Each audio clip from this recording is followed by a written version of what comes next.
did you deserve a standing ovation this early in the morning?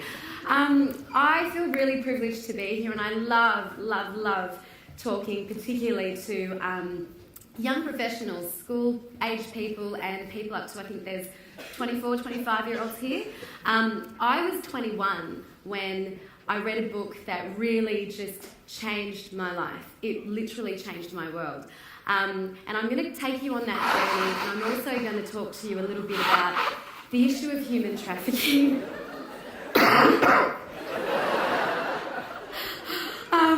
Am I being, pranked? What's that? Aston Kutcher, where are you? I'm going to talk to you a little bit also about my journey, but also about an issue that I found out about, not through studying about it, but through being involved and taking action on it. I've been introduced before to audiences as an expert on human trafficking, and that is definitely not the case. I actually studied marketing. I wanted to be a marketer. I wanted to be the CEO of an advertising agency by the time I was 30. So I still have 1 year to go to make that dream happen, but I don't think it's going to happen. I am not an expert on human trafficking, but I've done a lot of work in the field and spoken with experts and read stories and met victims and survivors and put my heart and soul into it, and that's how I've learned so much about it. I still don't think I'm an expert at it, but I am an expert, I think, in inspiring, engaging and empowering young professionals, corporates, individuals like yourselves who might be really passionate about something but don't know where their outlet is to be able to engage with it. So before I start, I just want to show you a quick video, and this is a little bit of an animation that talks about one particular girl that inspired me, but also what Project Futures is about and how we've managed to create programs and campaigns to raise awareness and funds for the issue of human trafficking.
Lydia is one of the girls that is currently in a centre in Cambodia that we support and we raise funds to support. So Andrew mentioned a book that I read. I picked up a book at 21 years old. Fresh out of uni, I was working full-time in marketing for a private company, and the book was called The Road of Lost Innocence by a woman called Somali Mum. Has anyone heard of Somali Mum before? A couple of people? Okay, so Somali was sold into prostitution at a really young age in Cambodia. And in 2009, she managed to become one of Time magazine's 100 most influential people of the world. She's spoken at the White House. She was one of the Forbes most powerful women at their conference in 2011. All because she basically took what happened to her in the past and she didn't make excuses for it. Instead, she went and literally picked girls up off the street, brought them into her home, and about 16 years later, she had set up 3 rehabilitation centres that rescue, rehabilitate and reintegrate women and children that have been forced into sexual slavery in Cambodia. Now, I read her autobiography. She wrote one, I think it was quite a few years ago now.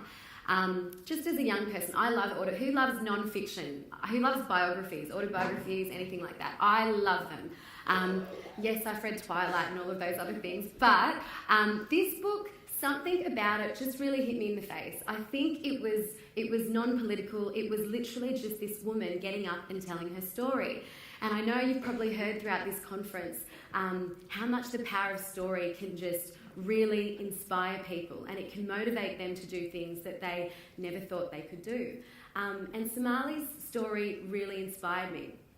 Literally, she was a woman that grew up in the midst of the Khmer Rouge in Cambodia. She basically was sold by a guy that posed to be her grandfather into prostitution, into brothel after brothel after brothel, and was basically sold for her virginity and then sold for her body. And this happened to her throughout her teenage life. It was just amazing to me what this woman was doing now when I had read the book, speaking all over the world and doing all this stuff.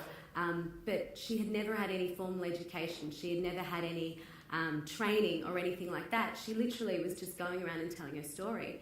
Lithia, the girl that we made this animation about, was a girl that I met in 2009. I had organised, I thought to myself, okay, after reading this book, I thought, well, what can I do? I've got maybe, a couple of grand in my bank account. I really didn't want to donate that as a young person. I wanted to spend it on me, and that's the real truth of it. I thought, well, what can I do? I've got a load of friends. I've got a great network. I can organise events. I was kind of the organiser in our group of mates. So I said, I can organise an event and maybe we can raise some money. So I decided to organise a bike ride through Cambodia. You saw in the animation, raising funds and some people bike riding. I decided to create a bike ride through Cambodia. Now, this was literally going to be my one-off deed that I would do as a young person, and then I could claim it for like the rest of my 20s. I had no desire to go into the non-profit world. Like I said, I really had that desire. I was communications captain at Year 12. I went and did a marketing degree at uni. I wanted to get into that marketing world. I wanted to get into corporate marketing, and I had. I was working full-time for a serviced office company called ServCorp. The idea of working in non-profit never sort of came to my mind.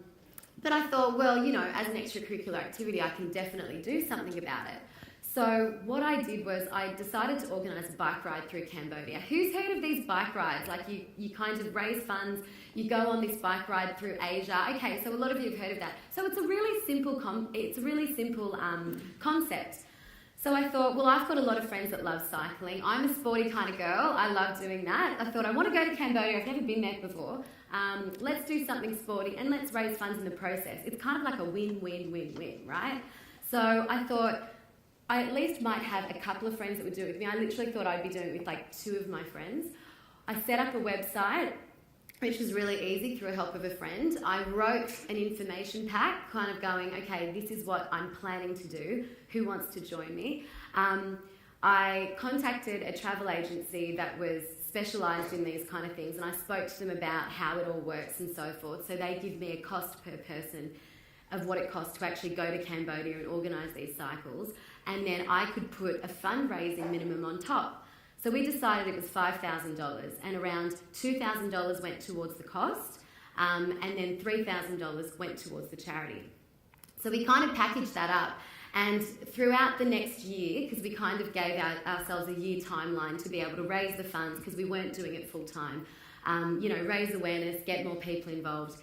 And after that year, we actually had 21 people registered to go on this cycle challenge with me. And I was like, wow, half of them I didn't even know. There were some girls in Adelaide that came along, and I was like, oh, wow. And all we had was really Facebook, great social media, and a website, a really simple website that just talked about what we were doing. At that point, we weren't a registered charity. It was come with Steph Lorenzo, this 22-year-old who wants to go off and cycle through Cambodia to make change. And we got 21 people, of which I maybe knew about 8 of them. We got 21 people that came on board with us. And it was the most epic thing I've ever done. So the 2 weeks happened. We went through Cambodia from like Phnom Penh to Siem Reap, and we cycled all through some beautiful towns. But we also got the privilege to meet Somali Mum when we were there. And we got to visit 2 of the 3 centres that she set up. And we actually got to spend International Women's Day with them, which was amazing. And that experience really touched me. Like I said, it wasn't set up as Project Futures at that time. It was come and join Steph. Like I had people donating money into my bank account, and then I would send it off to the foundation. And the foundation was based in the US. It wasn't even based in Australia. But I was so compelled by this woman's story that I just wanted to help her. And I wanted to better understand how she was able to do all the things that she was able to do. So after meeting her and after going into 2 of her centres where we met hundreds of women and children that have been forced into prostitution or had been at risk of it. A lot of those women are pregnant who have babies there as well, but the babies are beautifully taken care of. It's a really happy place. You think it would be a really sad place, but it is such a happy place because these people have a second chance. They're taught vocational training skills. They're given love. They're given education if they want that. They study sewing, weaving and hairdressing currently. And a lot of them also they have scholarships that enable people that have a little bit more of a background. If they did some sort of schooling, they're able to give them scholarships to finish that off. It's an amazing organisation. And so I came back to Australia after that, and I just went through this reverse culture shock like you wouldn't believe. I asked I got mad at my friends when they wouldn't finish their food. I was like, what are your problems? Like, I don't care what I have to wear out on a Saturday night. Like, really? I was actually quite an angry person. I just felt like this wasn't real. Like, the life that I lived wasn't real. And I felt pretty privileged. I grew up, I went to a private school in Sydney. So I thought to myself, what is this? I felt like my problems were nothing compared to what I just experienced in that 2 weeks. And so what I did was, my friends, after I came back in March 2009 from the cycle challenge, a 2-week cycle challenge, and in June 2009, so 3 months later, I set up Project Futures. Now, I think it was because a lot of my friends were like, okay, Steph, you're becoming a really angry person and we don't want to hang around you. Has anyone ever been to that point where they just feel so passionate about something that they just but no one else feels the same way? I mean, have you ever felt that? Put your hands up if you felt so passionate about whatever it may be. It could be a movie. It could be like Channing Tatum. It could be, I don't know what a girl, but Angelina. I don't know. But you're so passionate about something that you just feel like no one else feels the same way you do about it. And no matter how much you tell them how bad the world is and how, you met this girl that was younger than you that had been sold and her body had been sold and she'd been broken, they didn't get it. And so I thought, my friend said to me, okay, you're becoming really angry. You have to utilise this for good. You have to do something with it because seriously, you're going to end up with no friends and this story that you're going to tell. Because I was really angry, but I wasn't doing anything about it. So in 3 months, I sat down with a few of my good mates who are in marketing, they're in branding. They had just finished degrees in graphic design and so forth, accounting, law, because you need all of those different elements to start up a business or a charity. Starting up a business and a charity is very much a similar thing. You need all the same elements. So in June 2009, I registered Project Futures as a non-for-profit organisation. And actually in June, because I had to send Luminosity the bio a few months ago, but in June we actually turned 5 and we actually hit the $2 million mark in terms of how much we had raised, which is great. Yeah, it's very exciting. Thank you. But so I guess what happened from March to June is I got all of that feeling of just, oh, I want to do something. Because it's very easy once you're not in Cambodia, once you're back in your normal life, to just go on and do what you normally do, what you normally did. I kept working. I started working at Australian Catholic University in their marketing department, and I was on that path to be that marketing professional that I wanted to be. And there's nothing wrong with that. There is absolutely nothing wrong with that. Project Futures, the whole ethos behind it, was starting it as a young person and doing it on the side. I did it on the side for 2 years, full-time work, and I did weekends, afternoons. I met up with CEOs, to school people, to doing presentations at my old school, to my old work, to speaking at my friends' organisations, to going to university and speaking at different social group meetings and so forth. I just wanted to raise awareness about this issue, but I needed an outlet to be able to map that, to footprint that, and I guess Project Futures was that. And do you know how we did it? Our ethos was to empower and engage individuals to take action against human trafficking. We're not the service providers. I would not even dream to know the first thing about what it takes to save and rehabilitate a girl, to rescue them out of brothels, to work with police and people to do that. That's not our role. Our role is to speak at these kind of conferences to, what's this? Challenging today's generation. That is what we are all about. And we want to challenge them to be able to utilise their skills and talents to raise funds and raise awareness. At the start, we didn't have any goal. And by the way, the first bike ride, we had 21 people and we raised $80,000. I forgot to mention that. That was the first event that we did. And so if one person could be a catalyst for getting 21 people involved in raising $80,000, can you imagine what each one of you are capable of? And so that was the ethos behind Project Futures. And we did really fun things. We had parties. We wanted to do things that young people wanted to do. I had this sort of idea of charity before I started this, that charity was kind of boring. It was something that my mum told me to do. If you were a part of a church group, they told you to do, or your school told you to do it. You never really wanted to do it as a young person for yourself. At least I didn't. It might not be your story, but it was mine. I was a good person. I would donate to the Salvo's man on the street. I might buy like a ribbon on, Breast Cancer Day. But I never really did anything that was uniform. I never did anything that was consistent. You know what I mean? And so when I found this issue that I was super passionate about, I thought, well, I want to create an outlet so that other people that are passionate about it can be part of it and it can be sustainable. Because $80,000 at that time, wow, that was great. But these are the lives. This is a whole life of 1 or 2 girls. And there wasn't 1 or 2 girls in those centres. There were hundreds. So $80,000 might sound like a really good amount at the time, but that's going to be gone in a year, and then what? And then will that girl get to go into grade 6 or 7? Probably not. So Project Futures was a way that we could raise funds and raise awareness and better engage these people to do more. Sorry, I can't see that. What's that? Okay.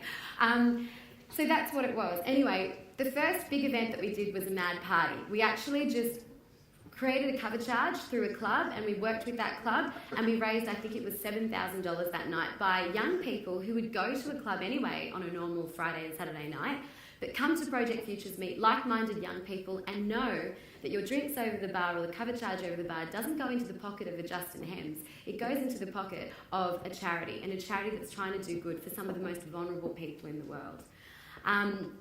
And that's how we've built up over the last 5 years.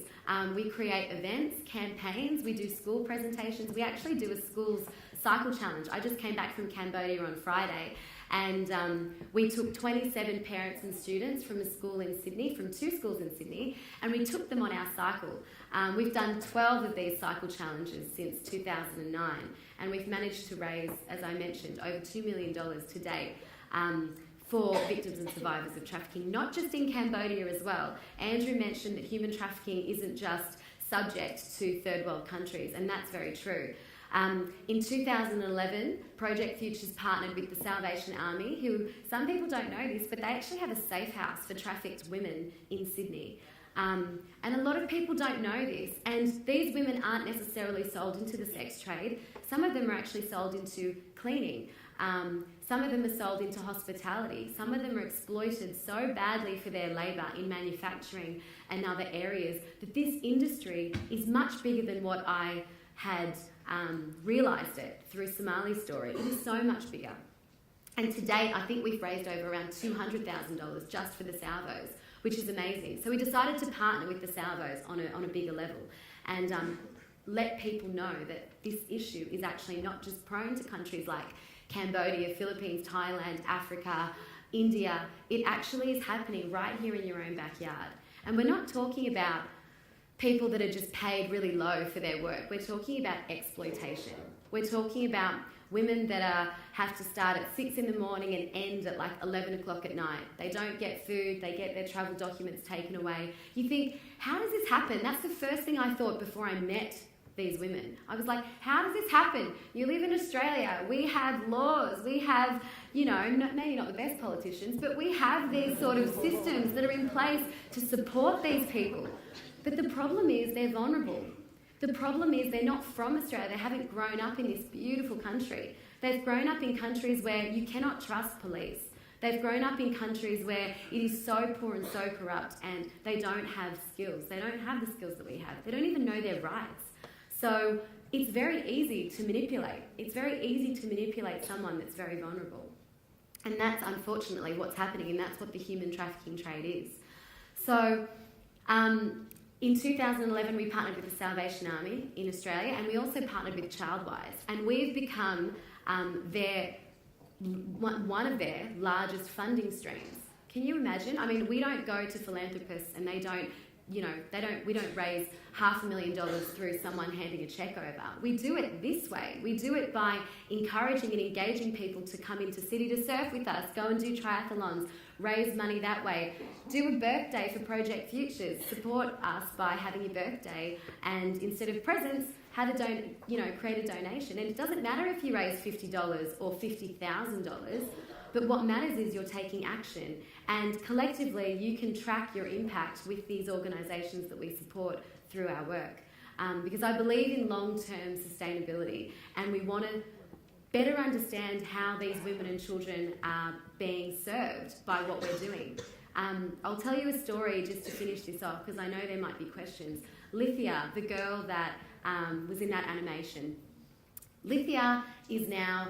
Okay, so her story is that she was a girl that was sold into a brothel by her auntie at 10 years old. She spent 3 years going from brothel to brothel to brothel.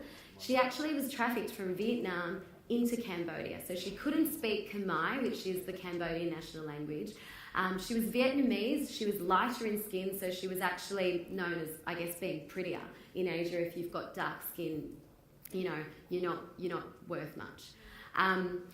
So Lithia was 10 to 13. I met her at 16, so she'd been in Somali centres for about 3 years. At 16, I remember sitting down with her and saying, having a chat through sort of broken English, what do you want to be when you grow up? And she told me she wanted to be a journalist. And I was like, oh, so you love writing stories and blah, blah, blah. And she's like, yes. I was like, great. So after, having this broken sort of conversation with her, I was like, keep it up. Like, you've got this second chance. You're studying, you're doing schooling at where you are now. This is great. Anyway, I've seen Lithia basically every year for the last 5 years, every time we go over to do a bike ride. The way she's changed, she speaks fluent Cambodian now. She speaks fluent English now. She's basically, I think it was number 2, she told me in her class last year, which is amazing. And she actually wrote her first story that we published on our website through our blog. And it was her story. She wrote it in Khmer, like she wrote it in Cambodian script, but we got it translated. And that's how I knew about her story, because I never asked. But that's how I found out. And she basically handed me these beautiful, her notepad of like there was 6 pages front and back, and it was telling me about her story, and I couldn't understand it at the time, but once we got it translated, that's what it was about. And the next year I met her, and she said, she goes, has it been published? And I showed her on my iPhone. I was like, your story is like up online. It's not in Cambodian, but it's in English. And she was just so happy because one of her dreams has been realised. And she will become a journalist, make no mistake. She is the most courageous and the most resilient and the most stubborn girl I think I've ever met. But she's realising her dream. And even a small thing like publishing it on our blog was a big realisation to her. It was funny. She's actually now, so I was just there 2 weeks ago. She's one of the leaders in her centres now. She's voted as a leader in the centre that she's at. She's actually flown around the world. She's gone to New York and basically represented what survivors are able to do. She's part of a program called Voices for Change, which basically represents survivors and allows survivors to speak on platforms like this so that I'm not telling her story, she's telling her own. And make no mistake, we're going to watch her for the next 5 years, and we're going to see where she ends up. She might end up here next year, you never know. And I think that's the power of what one person can do. So if you kind of take anything away from today, it's that your dreams and everything that you kind of hope for and everything that you're passionate about, they can turn into reality, no matter what it is. I did not think that I'd be the CEO working full-time for an organisation that I started. I never set out to be an entrepreneur, ever. But what I did set out to be was passionate. And what I am doing at the moment is basically creating these great outlets for young people to give back in their different ways. And I just hope that whatever it is that you get, whatever you're getting out of this conference, you might have an idea that you're already sort of starting to crystallise in your head about something that you're passionate about. It could be dance. I saw the dance workshop yesterday. It could be, the fashion entrepreneur, Jodie Fox. Whatever it is that you're passionate about, make no mistake that you can make it happen. But you have to take action. You have to engage. You have to be out there. I had this don't ask, don't get philosophy, and this don't ask, don't get mentality. I always asked for advice. I always asked for help. And I think I'd have to say 97% of the time, I always got a good answer. I always got a yes. So don't be afraid to ask. Don't be afraid to put your passions and your energies out there in the world, because you never know where you might end up. Thank you.